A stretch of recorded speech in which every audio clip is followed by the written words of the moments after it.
Los amortiguadores. Son unos aparatos que forman parte de la suspensión de tu coche. Gracias a ellos puedes viajar cómodamente sin prácticamente enterarte de la cantidad de irregularidades que hay en el asfalto de las calles. Pero también son muy importantes como ayuda a una frenada eficaz, pues si tienes los amortiguadores gastados, la distancia de frenado puede llegar a ser hasta un 50% más larga. También puede ocurrir que molestes a otros conductores con tus luces, pues si los amortiguadores están gastados, tu coche circula realizando pequeñas oscilaciones. Asimismo, estas oscilaciones harían que te cansaras más de lo normal al conducir, llegando a sentirte en un estado de fatiga. Los sistemas ABS, ESP y el control de tracción. Los fabricantes a lo largo de los años van buscando incorporar a los vehículos elementos de alta tecnología que se encarguen de corregir los errores del conductor. El ABS, por ejemplo, fue uno de los primeros en formar parte de casi todos los vehículos que hoy se comercializan, bien sea de serie o como opción. ¿Y qué es el ABS? Con las siglas ABS se hace referencia al sistema antibloqueo de ruedas o frenos antibloqueo, y es un dispositivo utilizado inicialmente en aviones que hace variar la fuerza de frenado para evitar que los neumáticos lleguen a bloquearse y con ello evitar que pierdan adherencia con el suelo. El sistema, como te comento, fue desarrollado inicialmente para los aviones y fue en 1938 que la marca Bosch lo introdujo como primer sistema electrónico de frenos para vehículos. A partir de ese momento, este sistema se convierte en la base de muchos sistemas electrónicos que utilizan de alguna forma el ABS, como por ejemplo los controles de tracción y los controles de estabilidad. A día de hoy podemos afirmar que el 75% de todos los vehículos que se fabrican en el mundo cuentan con ABS, inclusive algunas motos. Además, quiero que sepas que el ABS se convirtió en un equipo de serie obligatorio en todos los turismos fabricados en la Unión Europea a partir del 1 de julio de 2004. ¿Y realmente cómo funciona? Pues gracias a unos sensores que controlan las vueltas de las ruedas, detectan que en una frenada brusca una o varias ruedas reducen de repente su giro. El ABS en ese momento interpreta que las ruedas están a punto de quedar bloqueadas sin que el vehículo realmente haya llegado a detenerse. Es justo en ese instante cuando los sensores envían una señal al módulo de control del sistema ABS, el cual desconecta la presión que tú estás ejerciendo sobre el freno y se encarga de aplicar la presión correcta. Esta modificación de la presión permite que las ruedas que estaban a punto de bloquearse sigan girando. Cuando la situación se ha normalizado y las ruedas giran de nuevo correctamente, el sistema permite que la presión sobre los frenos vuelva a actuar con toda la intensidad. De aquí puedes deducir que es muy importante que mientras el ABS está funcionando, tú sigas frenando a fondo, aunque bajo tu pie derecho sientas que el pedal hace pequeños rebotes, pues eso forma parte del funcionamiento normal del ABS. Eso sí, para que el sistema funcione correctamente tienes que tener el embrague pisado completamente hasta que finalice la frenada de emergencia. Gracias al ABS vas a tener el control sobre la trayectoria de tu coche en todo momento, y esto te permitirá esquivar posibles obstáculos girando el volante para modificar tu trayectoria. El ESP o control de estabilidad actúa frenando de manera independiente a cada una de las ruedas para evitar derrapes. Asimismo, también centraliza las funciones de los sistemas ABS, EBD y de control de tracción. Junto con el ABS, el ESP representa el sistema más importante de ayuda al conductor para evitar accidentes por pérdida de control de tu coche. Además, este año 2014 entra en vigor una legislación de la Unión Europea que obliga a que todos los turismos, vehículos industriales y autobuses traigan el control de estabilidad de serie. El ESP recibe otros nombres, según los fabricantes de vehículos en los que se monte, tales como Vehicle Dynamic Control, control dinámico del vehículo, VDC, Dynamic Stability Control, control dinámico de estabilidad, DSC, Electronic Stability Control, control electrónico de estabilidad, ESC, y Vehicle Stability Control, control de estabilidad del vehículo, VSC, si bien su funcionamiento es el mismo en todos los casos. El control de tracción también fue diseñado por Bosch en 1986 ¿Y para qué sirve? Para prevenir la pérdida de adherencia de las ruedas y que éstas patinen cuando tú te excedes al acelerar tu coche, o evitar que las ruedas patinen cuando vas a arrancar sobre suelos deslizantes, por ejemplo, sobre hielo o nieve. El control de tracción funciona gracias a los sensores y accionamientos que emplea el sistema ABS. Las siglas más comunes que escucharás para denominar este sistema son ASR, Anti-Slip Regulation, y TCS, Traction Control System. Seguridad pasiva. Dentro de los elementos de seguridad pasiva vas a encontrar muchos sistemas que conoces por la publicidad de los vehículos, tales como el airbag, la carrocería de formación programable, los cristales, los reposacabezas, los sistemas de retención infantil, el cinturón de seguridad y para los conductores de motocicletas o ciclomotores, el casco y su equipamiento específico. Esperemos que nunca llegues a experimentar la eficacia de estos sistemas de seguridad, pues precisamente, ¿sabes por qué se les llama seguridad pasiva?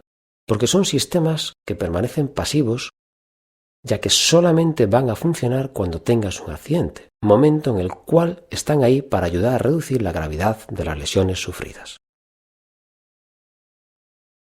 El airbag es una bolsa que se infla en fracciones de segundo cuando el coche choca con un objeto a una velocidad considerable. El objetivo del airbag es impedir que los ocupantes se golpeen con alguna parte del vehículo. Actualmente existen bolsas frontales, laterales, tipo cortina para la cabeza e incluso el airbag para las rodillas. La carrocería deformable.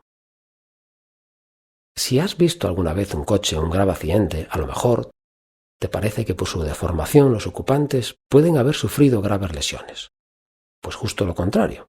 Los constructores diseñan la carrocería para que se absorba ese impacto y vaya doblando como un acordeón, con la única finalidad de mantener a los ocupantes dentro de lo que se conoce como cédula de supervivencia, es decir, un espacio donde ellos pueden mantenerse a salvo de aplastamientos o cortes provocados por la propia carrocería.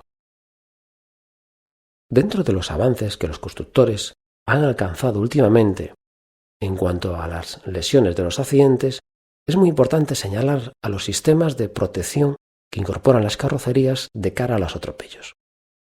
Para minimizar en la medida de lo posible las consecuencias de un atropello, han desarrollado unos sistemas de seguridad que permiten que la carrocería cause el menor daño posible al cuerpo del peatón. Y por fin los cinturones de seguridad, uno de los métodos más antiguos de seguridad pasiva. Lo primero que quiero que sepas es que está demostrado que con el uso del cinturón de seguridad se pueden llegar a evitar el 50% de las muertes en accidente. Inclusive, esta seguridad aumenta en los cinturones de seguridad que lleven los sistemas limitadores y los pretensores. El cinturón siempre debe quedar lo más ceñido posible al cuerpo.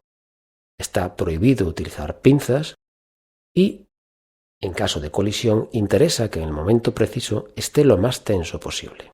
Su colocación correcta es de forma que la banda superior pase entre medio de los senos y por encima de la clavícula, es decir, dejando libre lo que es la base del cuello.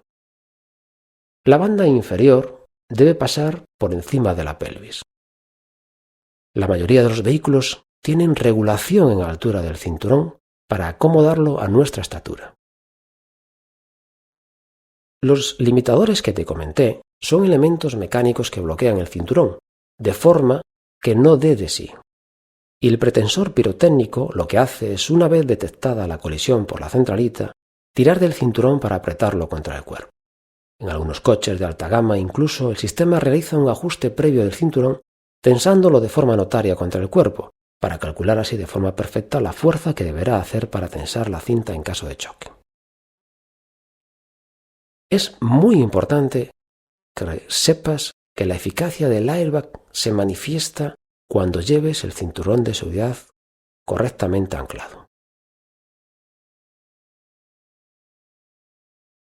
Sistemas de retención infantil.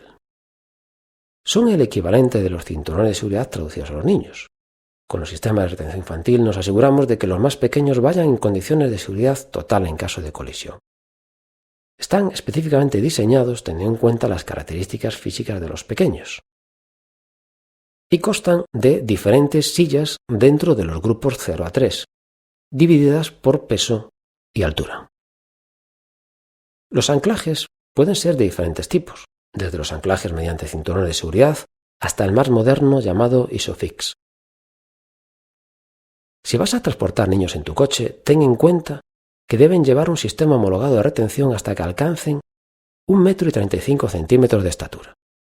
Si midieran más de 1,35 m, pueden llevar el cinturón de seguridad o seguir utilizando el sistema de retención homologado hasta que midan 1,5 m.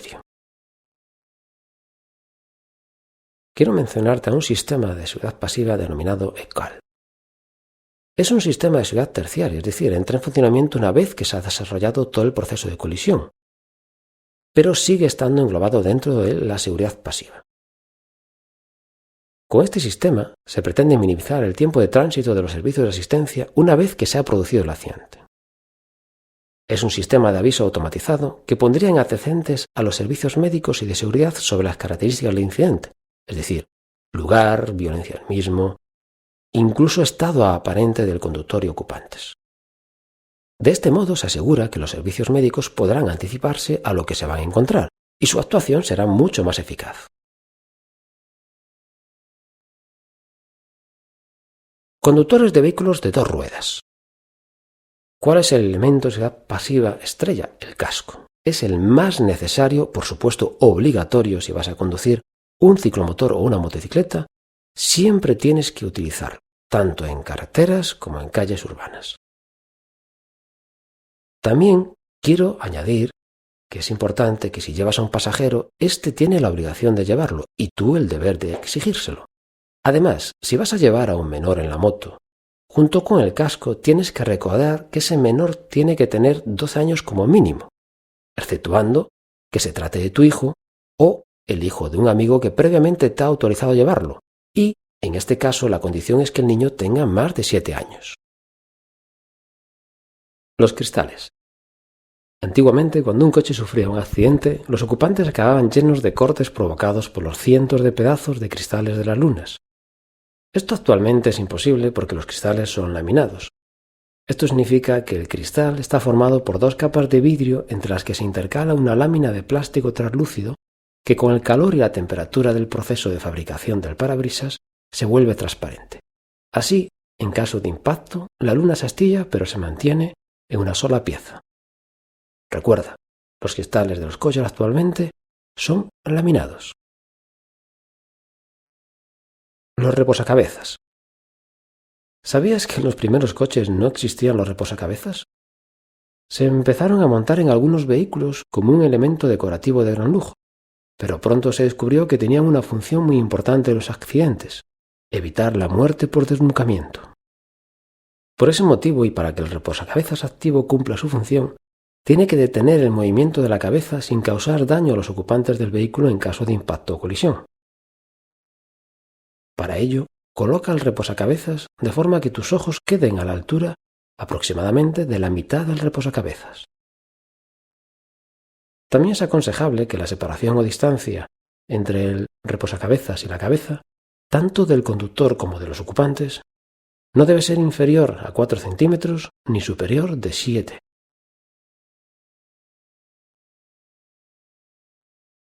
El motor y sus sistemas. Todos los vehículos a motor y los ciclomotores se impulsan gracias a un motor. Este puede ser de energía cinética con gasoil o con gasolina, energía eléctrica, energía solar y energía a través del gas natural. Los motores, para su correcto funcionamiento, tienen varios sistemas de los cuales voy a hablarte y quiero que prestes atención a la labor de mantenimiento que tú mismo debes realizar. Con ello, ayudarás a que tu motor tenga las menos averías posibles y probablemente evitarás algún accidente por fallo mecánico. Sistema eléctrico. Este sistema está formado por los elementos de arranque, la batería, el encendido, el circuito de carga y la iluminación. La llave que tú introduces en el contacto y giras hacia adelante para encender el vehículo activa el motor de arranque, y este, gracias a la corriente que le llega de la batería, empieza a girar y mueve al motor del coche para provocar su funcionamiento. La batería es como una gran pila, compuesta por una mezcla de ácido sulfúrico y agua destilada. En su parte exterior tiene dos bornes a través de los cuales pasa la electricidad. Dichos bornes son el positivo y el borne negativo, y pueden ser baterías sin mantenimiento o con mantenimiento. Si la batería que tienes en tu coche es sin mantenimiento, solo necesita que le mantengas limpios y engrasados los bornes. Sin embargo, si tienes una batería con mantenimiento, vas a tener que vigilar el nivel de agua destilada. Esto lo harás destapando unos tapones que tiene en la parte superior y mirando si el agua cubre al menos en 1 centímetro la zona metálica. Si en algún momento te pasa que vayas a arrancar tu coche y escuches que el arranque va más lento de lo normal, al tiempo que observas que las luces del cuadro pierden su intensidad, es porque la batería está baja de carga. Si en ese momento abusas intentando encender el coche a toda costa, vas a agotar completamente la batería. Si el motor de arranque no responde cuando gires la llave, en principio es porque la batería ya está completamente agotada. Tendrás la certeza si pones el contacto y las luces del cuadro de control no se encienden. Te voy a contar ahora qué ocurre cuando el motor enciende. Sucede que para poder funcionar necesita electricidad. La radio, las luces, todo aparato eléctrico consume electricidad y la batería, al igual que las pilas, tiene una carga limitada. Por lo tanto, existe un generador de electricidad en el interior del coche, que funciona cuando el motor está encendido. Está conectado al motor a través de una correa. Y este generador, que normalmente se trata de un elemento llamado alternador, es el que produce la electricidad de consumo y a la vez es el que se encarga de mantener a la batería recargada. Por eso, si se rompe la correa del alternador, éste deja de funcionar y la energía eléctrica a partir de ese momento es suministrada por la batería, la cual enseguida se agotará debido al consumo y a la falta de recarga. Para que tú puedas saber cuándo se rompe la correa del alternador, tienes una luz de color rojo con el dibujo de la batería que se enciende en el cuadro de control siempre que pones contacto. Y una vez que el motor está encendido, esta luz se apaga. Insisto en que si se enciende sobre la marcha es para avisarte de que la batería se está agotando, probablemente debido a la rotura del alternador. Sistema de alimentación. Como seguro que ya sabes, para que tu coche se mueva necesitas introducirle combustible, bien sea gasolina o bien sea gasoil. Una vez en el interior del motor, este líquido se mezcla con una proporción de aire y a través de un proceso de explosión o combustión produce la energía necesaria para que el motor funcione.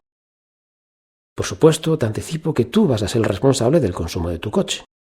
Por medio del acelerador vas a dosificar la cantidad de combustible a utilizar. De ello te hablaré con detalle un poco más adelante, en el tema de conducción eficiente. Ahora quiero que sepas que el aire que entra en el motor, para que se mezcle con el combustible, pasa a través de un filtro para retener impurezas, y este filtro hay que cambiarlo con la frecuencia que determine el fabricante. Si circulas a menudo por carreteras de tierra o por lugares con mucho polvo, se ensucia más a menudo y hay que cambiarlo con mayor frecuencia. También si vives en una zona donde llueve poco, porque el aire está más cargado de suciedad en suspensión. El hecho de que retrases el cambio del filtro del aire provocará que tu coche consuma más combustible del necesario y además vas a aumentar la contaminación. Una forma muy sencilla de que detectes un fallo en el motor que esté provocando un aumento de combustible es fijándote en el color del humo que sale a través del escape de tu coche. Si el humo es de color negro, el filtro está sucio. Si el humo es de color blanco, hay una avería que está provocando que entre agua en el sistema de combustión o un exceso de vapor de agua. Si el humo es de color azul, lo que está entrando en la cámara de compresión es aceite. Sistema de lubricación. Para que las piezas metálicas del motor funcionen correctamente, tienen que tener una fina película de aceite entre ellas, que impide que roce metal contra metal. Por eso, todos los motores llevan en su parte inferior un depósito de aceite llamado cárter, y en la parte superior un tapón para verter el aceite hacia ese cárter. Este aceite, a medida que va recorriendo kilómetros con tu vehículo, va gastándose, por lo que hay que comprobar su nivel de forma periódica y para ello tienes que utilizar una varilla que encontrarás en la parte superior del motor. Esta varilla está provista de una fina y larga barrita de metal que llega hasta el depósito del cárter a través de un fino conducto llamado cala. Esta varilla tiene dos marcas, una de mínimo y otra de máximo, para que con un simple vistazo puedas confirmar el nivel de aceite que tiene tu coche. Pero atento a lo que te voy a explicar. El aceite está en el cárter, pero cuando tú enciendes el coche, hay una bomba que se va a encargar de impulsar ese aceite a todas las partes del motor que necesitan engrase. Por lo tanto, en el cárter queda una cantidad de aceite que no es la real, pues hay otra cantidad que está engrasando las piezas, y luego va cayendo por gravedad al cárter. Por eso, cuando vayas a comprobar el nivel de aceite, primero busca una zona llana. Luego apaga el motor y espera a que esté frío. Con ello te aseguras de que todo el aceite que estaba por el motor caiga, por efecto de la gravedad, hacia el cárter. Si tuvieras que rellenar aceite, es importante que utilices el mismo tipo de aceite. Sabes que si el sistema de lubricación funciona correctamente, ¿el aceite también te va a servir para refrigerar el motor? Quiero avisarte que en el cuadro tienes una luz de color rojo con el dibujo de una aceitera que, al igual que la luz de color rojo con el dibujo de la batería, es un avisador. En este caso te advierte de que está bajo el nivel de aceite, por lo que debes parar el motor lo antes posible, pues corres el riesgo de que se gripe por falta de aceite, es decir, que acabe rozando el metal contra el metal. También cabe la posibilidad de que la bomba funcione mal y el manómetro detecte una irregularidad en la presión a la que debe impulsar el aceite, momento en el que el chivato rojo con el dibujo de la aceitera también se encendería. Quiero que sepas que con los kilómetros el aceite pierde propiedades, por lo que es necesario cambiarlo. Fíjate en el libro de mantenimiento de tu coche o pregunta en el taller cada cuántos kilómetros debe realizar el cambio. Y cuando lo hagas, verás que el mecánico querrá que el motor esté caliente. De esa forma el aceite está más fluido y sale con más facilidad hacia el exterior. Otro elemento que se cambia periódicamente es el filtro del aceite.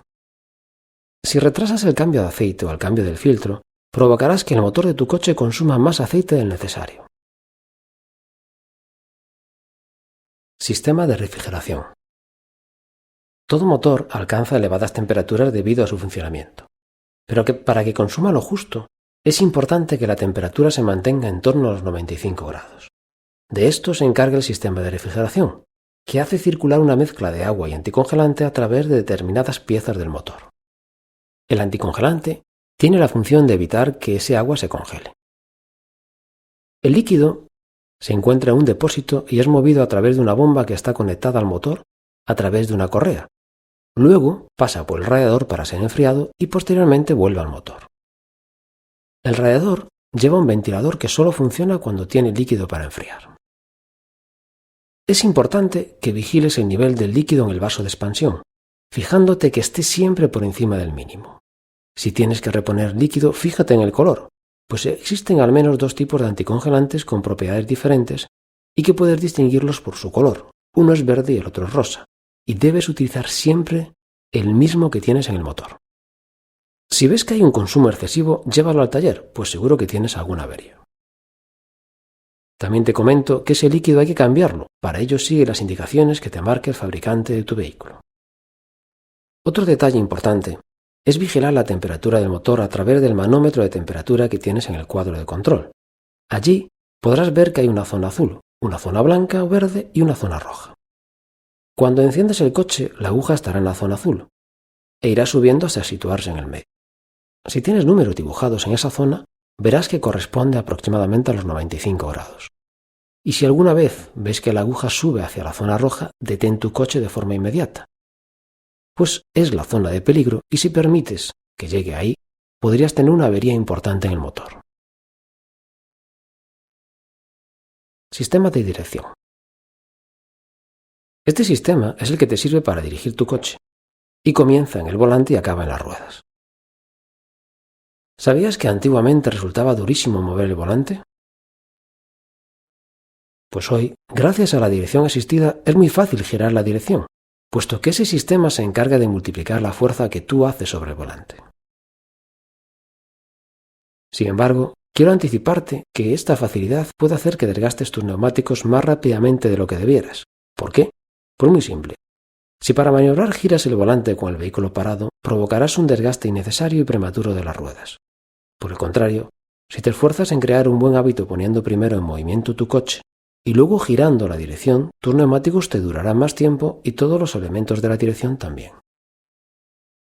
Quiero que recuerdes que cuando te hablé sobre los neumáticos, te dije que si soltabas la dirección y tu coche se desviaba hacia un lado circulando en línea recta y zona llana, necesitabas llevarlo a que le hiciera un alineado de la dirección.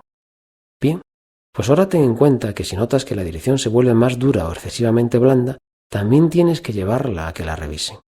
Y por último, si ves que tus neumáticos tienen un desgaste desigual, por ejemplo, ves que se desgastan más por los laterales, quiero que sepas que tienes que llevar a que revisen una posible avería en el sistema de dirección. Sistema de suspensión. Sobre este sistema ya te hablé bastante en el tema de seguridad activa, pero es momento para repasar tus conocimientos. En primer lugar, quiero que recuerdes que la suspensión es la que permite que tu coche tenga una buena adherencia al asfalto y que la distancia de frenado sea la correcta. Si algún amortiguador está desgastado o en mal estado, tendrás problemas al frenar, porque el coche se te inclinará excesivamente hacia adelante. Cuando pases por curvas notarás un balanceo anormal. En carreteras con asfalto irregular notarás demasiados rebotes. Esto provocará que tus luces oscilen y deslumbres con facilidad. Y, por último, tus neumáticos tendrán un desgaste irregular. Sistema de transmisión. Este sistema es el que hace llegar el movimiento que se crea en el motor hasta las ruedas y consta de dos principales elementos, la caja de cambios y el embrague. La caja de cambios puede ser manual o automática. Esta última es la más sencilla de manejar, pues solo tienes que poner la palanca en la posición de directa y ella se encarga de hacer los cambios correctos. Ambas cajas de cambios llevan una cantidad de valvulina o aceite, y sabrás que has perdido aceite cuando notes que la palanca se mueve con más dificultad. En la caja manual necesitas el embrague para poder cambiar de marcha, y lo harás a través del movimiento del pedal del embrague. Cuando lo pulsas a fondo, desembragas y permites que la caja de cambios quede desconectada del motor, para así poder cambiar de marcha. Una vez que ya tienes la marcha que querías, vas acompañando lentamente al embrague hacia su posición de reposo para que el motor conecte de nuevo con la caja de cambios con suavidad y transmita el movimiento a las ruedas. Es importante que retires el pie del pedal del embrague una vez que has finalizado con este movimiento, pues así cuidas que el embrague te dure más tiempo. Este elemento, con el uso, se deteriora y hay que cambiarlo. Lo sabrás porque cuando aceleres el motor sube de revoluciones, pero las ruedas no responden a esas revoluciones y van más lentas. Puede suceder incluso que el coche no se mueva porque el embrague esté completamente desgastado. Repuestos y herramientas. En el apartado de ruedas ya te comenté que en tu coche debes llevar una rueda de repuesto y las herramientas para cambiarla o un sistema alternativo. Ahora te voy a señalar todo lo que debes llevar además de lo anterior. 2 triángulos de presencialización de peligro para cuando tengas una avería. Un chaleco reflectante de alta visibilidad reglamentario que debes tenerlo en algún lugar en el interior del coche, porque tienes que ponértelo antes de bajar del coche en cualquier carretera interurbana. Además de esto, te voy a nombrar varios vehículos que tienen que llevar un equipo homologado de extinción de incendios, y son todos los automóviles con remolque, todos los autobuses, los vehículos mixtos, los automóviles de masa máxima autorizada superior a 3.500 kilos y todos los vehículos destinados al servicio público.